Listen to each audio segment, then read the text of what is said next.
늦은 오후 서울 강남구의 한 아파트 단지 안. 장례식장에 모인 친척들이 조용히 속삭였다. 상속 문제를 두고 불편한 기류가 흘렀다.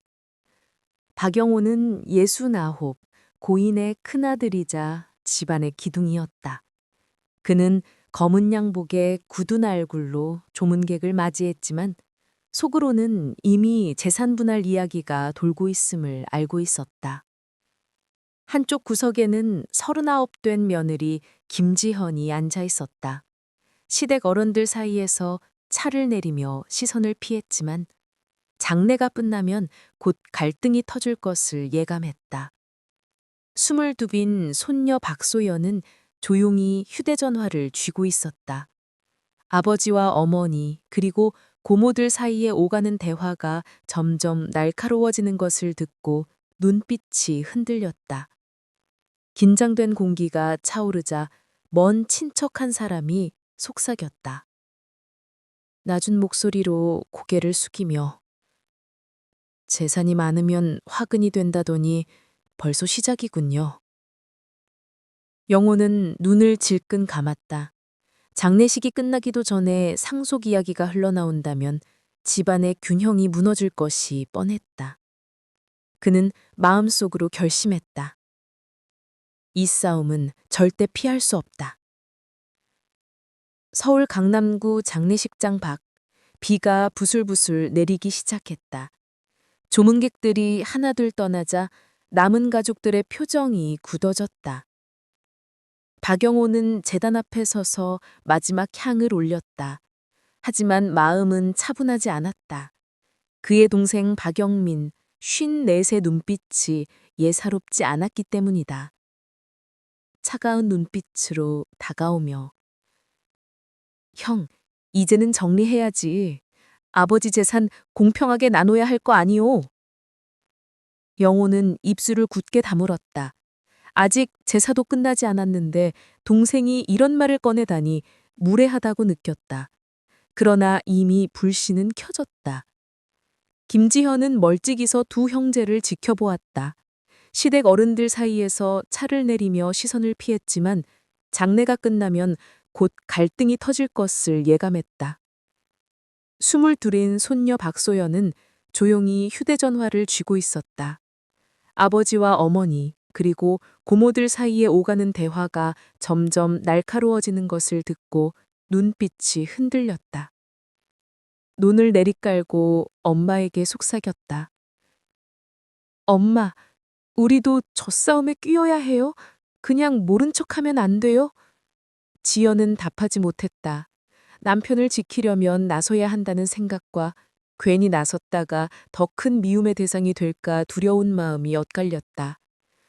영호는 동생을 노려보며 한마디를 내뱉었다. 낮게, 그러나 단호하게. 영민아, 아직 끝나지 않았다. 아버지 영전에 부끄럽지 않게 행동해라. 그러나 이미 균열은 깊어졌다. 상속과 세대, 그리고 고부 사이의 갈등이 동시에 움직이기 시작했다. 오늘 밤 집안은 처음으로 완전히 갈라졌다. 밤 10시, 박영호의 아파트 거실. 장례를 마치고 돌아온 가족들이 삼삼오오 모여 앉았다. 술기운의 얼굴이 붉어진 박영민이 먼저 입을 열었다. 목소리를 높이며 손바닥을 탁 치고 형, 아버지 남겨두신 집이며 땅 다들 알잖아. 왜 당신 혼자 쥐려고 하는 거요? 영호는 고개를 저으며 가만히 술잔을 내려놓았다. 장남으로서 책임을 말하고 싶었지만 그것이 변명처럼 들릴까 망설였다. 김지연은 옆방에서 눈을 감고 기도하듯 앉아 있었다. 하지만 대화가 점점 격해지자 결국 거실로 나왔다. 떨리는 손을 가지런히 모으며 아버님은 생전에 분명히 말씀하셨어요. 영호 씨가 중심을 잡아야 한다고요. 영민의 아내가 즉시 막받았다. 날카로운 눈빛으로. 그건 형수님이 듣고 싶은 말만 들은 거겠죠? 우리도 피땀 흘려 도왔는데 왜 무시합니까? 박소연은 두 사람 사이에서 눈을 동그랗게 떴다. 아직 젊은 그녀에게 이 싸움은 낯설고 두려웠다. 하지만 한편으로는 아버지가 약해 보이는 모습이 더 가슴 아팠다. 잠시 정적이 흐른 뒤 영호가 깊은 숨을 쉬며 말했다. 낮은 목소리로 단호하게. 내가 다 가지겠다는 게 아니다. 하지만 집안이 산산이 흩어지게 할 순 없어. 그 순간 지연은 남편의 손을 꼭 잡았다. 그러나 속으로는 다른 생각이 스쳤다. 이 싸움이 길어지면 결국 자신이 희생양이 될지도 모른다는 두려움이었다. 그 밤 서로의 말은 칼이 되어 방안을 가르고 있었다.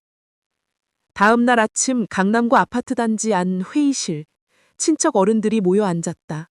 상속 문제를 공식적으로 논의하기 위해서였다. 김장된 공기가 서늘하게 퍼졌다. 박영호는 의자 끝에 앉아 조용히 눈을 감았다. 전날 밤의 말싸움이 아직 귓가에 맴돌았다. 장남으로서 책임을 느끼면서도 이미 동생들과는 마음의 거리가 멀어졌음을 실감했다. 박영민은 서류 봉투를 꺼내 탁자 위에 올려놓았다.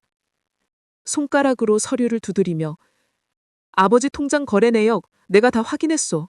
숨길 게 있으면 지금 말하는 게 좋을 거요. 순간 방안이 술렁겼다. 통장 기록이 이렇게 빨리 공개될 줄은 아무도 몰랐다. 김지연은 당황해하며 남편을 바라보았다. 어제 묵주를 쥐며 참았던 불안이 현실로 다가왔다. 그녀는 속으로 기도했다. 제발 무사히 지나가게 해주세요. 박소연은 손에 땀이 차는 걸 느끼며 고개를 들었다. 아직 어려도 이 싸움이 단순한 재산 문제가 아니라 가족의 존망이 걸린 일임을 직감했다. 조심스레 고모에게 묻듯 고모, 정말 아버지가 뭘 숨긴 거예요? 고모는 잠시 눈을 피했다. 그러자 영호가 자리에서 일어나 서류 향해 손을 퍼졌다. 낮게 그러나 단호하게. 이건 내가 설명하겠다. 방안은 숨소리조차 무겁게 가라앉았다. 이제는 단순한 오해가 아니라 집안의 모든 군형을 뒤흔드는 폭로가 시작된 참이었다. 그 순간 진실의 문이 열리고 있었다. 서울 강남구 회의실. 창밖으로 햇살이 들었지만 방안 공기는 여전히 무거웠다. 박영호가 서류를 펼쳤다. 손끝이 살짝 떨리고 있었다. 서류를 짚으며 낮게.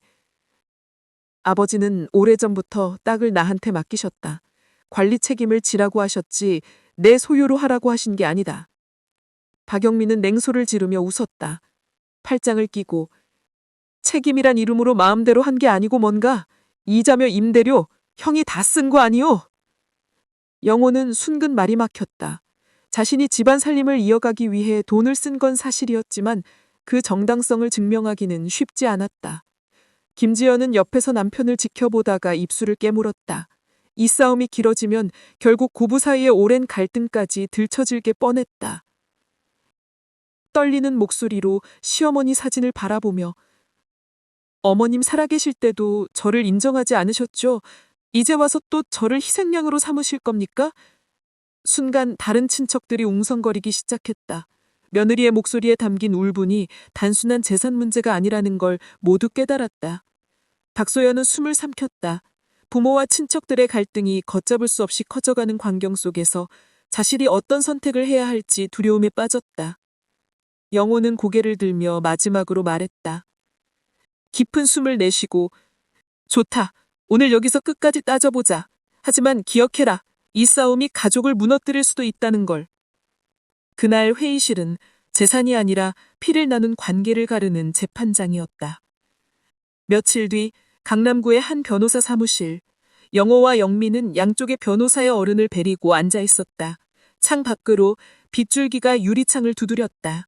영호는 고개를 숙이고 한숨을 내쉬었다. 장남으로서 집안을 지키려는 책임감이 있었지만 법적 분쟁까지 번지는 상황은 막고 싶었다. 영민은 변호사 쪽을 향해 손짓했다.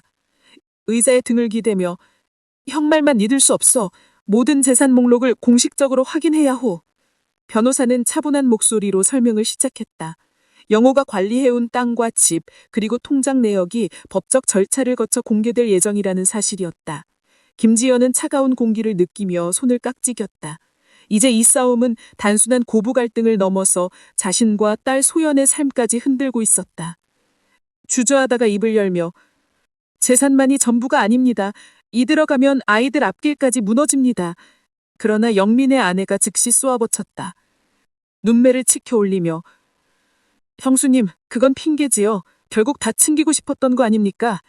박소연은 두 손으로 무릎을 꼭 잡았다. 어른들의 목소리가 점점 커질수록 그녀의 가슴은 더 빨리 뛰었다. 눈앞에 놓인 서류철이 차갑게 빛나는 게 마치 가족의 미래를 단정짓는 칼처럼 보였다. 영호는 마지막으로 자리에서 일어나 변호사를 바라보았다. 결연한 목소리로 좋다. 법으로 가자. 하지만 그 대가도 모두 감당해야 할 것이다. 그날 가족의 갈등은 더 이상 집안 싸움이 아니라 법의 장으로 옮겨졌다. 서울중앙지법원 첫 조정기일 영어와 영민 형제가 양쪽에 앉았다. 긴 복도에 울려 퍼지는 구두 소리가 불안감을 더했다. 재판관은